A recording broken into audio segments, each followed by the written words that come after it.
Happy Christmas Eve. Merry Christmas. Merry Christmas. This is a really special Katie story. I told you I'd have a good one. I brought my best friend. This is my best friend, Rhonda. I have a couple of best friends. I'm kind of greedy that way. But she's like my goddess. She's my golden goddess. Isn't she beautiful? And we met at Barsby in grade 8. Grade 8, yeah. Yeah, because... Every Monday morning, Katie would come into class and tell me about all the adventures she had on the weekend and make me laugh. I did that a lot in grade 11 and 12 too. Yeah. With the high school, yeah. It was late, chronically late for art. So I've heard a lot of Katie stories. Yeah, she just subscribed. Rhonda is my 125th subscriber. Yay! Yay! So this is Katie Stories number 17. Oops. Make sure you please subscribe. Let's keep going up to 200. It's amazing. It's taken off. So Rhonda was often a permanent fixture at our house on 311 Elizabeth with the music blaring and yeah. It was a fun place. Popping from Brett's room up to Fred's room to my room to the kitchen where all the good baking was. And do you remember when my mom got her hair cut? Really short? Yes. She was all she was all excited about it. I wasn't very nice. I told her she looked like Annie Lennox. I know. And then every time like, would I lie to you came on, we'd start laughing and remember my mom and that funny haircut. And I still do to this day. And your poor mama. And then the time my dad, we had the old dial phone, the rotary phone. Mm-hmm. And that's how spoilt my dad was, that he never hardly picked up the phone. And my mom was down at Auntie Mary's cleaning. And so he said, hey, you and I were sitting at the dining room table. And he said, well, what's your Auntie Mary's number? And so we're in the dining room, we're having tea, and we're like, hey, 758. Oh, just for a second. And you know, 7, 5, 8. What's that? 5, 8, 5, 1. 8. Oh, fuck. And he'd slam the phone up, and then he'd start. Hey, hang on. Okay, well, tell me again. 7. Thank God we didn't have 250. Like No, we just had like 7-digit forever. phone numbers. Oh God, yeah.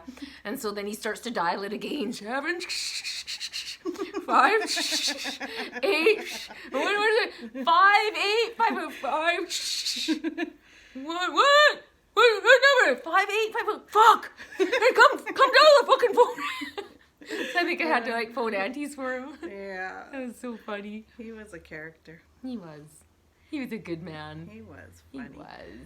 He was funny. Karen and I just laughed about that 2 stories ago. That she was always shocked at the swearing in my house, and I was saying, he didn't hold nothing back. Oh no, and he's a quiet man. He was a man of few words. I think the funniest story you told me though, I remember in class one Monday morning you came to school and you told me the story about your dad taking you out driving. Oh God. You're trying to get your driver's license. Oh my gosh, I never laughed so hard. Should we tell it? I guess I better tell it now. It's out. Yeah.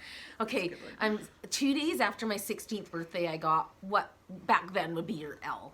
Really, it was just that yellow piece of paper, your learner's permit. So it would have been today, on the 24th. No, oh yeah, it was 2 days after. Yeah, it would have been Christmas Eve. I got my L. Yeah, and then we went out driving and. I don't know exactly, if it was that week or a couple weeks. And well, first thing he did was he's got like a big ring of keys. Like there's about 30 keys because he worked for the city. So that fucking key, that fucking key. Like, how am I supposed to know which keys? I'm already like nervous and stressed and driving. And his car, the big Mafia car, he had like a big brown Royal, like Oldsmobile Royal Delta, and his gambling game when he won like a big gambling game. So we're driving and I'm panicking, go faster, speed up. And I started driving like 80, it was 80 kilometers, 50 miles. And I don't know, I was so confused. I was up to the 80 speeding and he's telling me to slow down. And then we got to my sister's in Pear Tree Meadows. And as we pulled in, I was so stressed out. I started driving, like literally I was pulling into the lamppost and he just like put it in park and told me to get the fuck out. And then I cried, and then he looked at my brother-in-law and laughed and said, "That's just gonna fucking kill us." Well, didn't you almost go for the pole?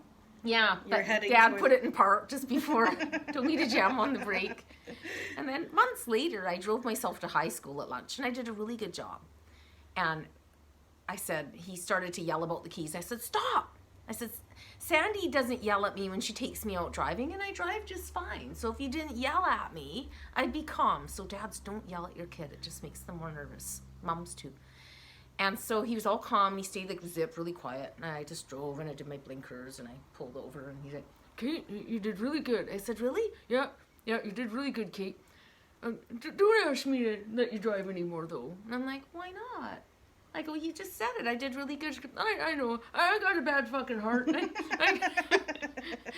So that was it. That's why it took me till I was 20 years old to finally get my license, because nobody would loan me their car to take the test in. Surprise, surprise. Totally. It was actually, I was going out with Warren, and I borrowed his mom's car when I was 20.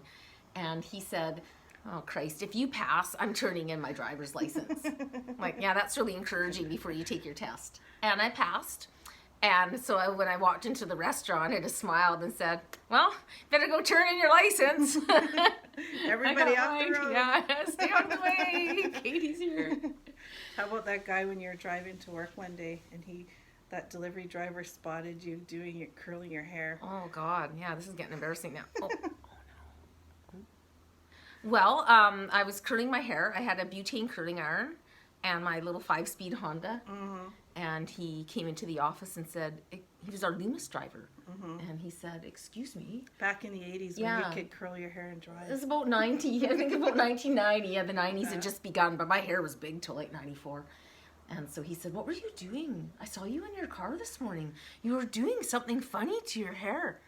And I said, oh, I like to sleep in 10 minutes in the morning. I was just curling it. And he's like, oh, yeah. I won't talk about when the police called me and left a message that someone had reported me for doing that. Yeah, I'm in trouble all the time, right? This is why my nickname is Shameless. Oh, speaking of Shameless, I was thinking of when I rented out my room.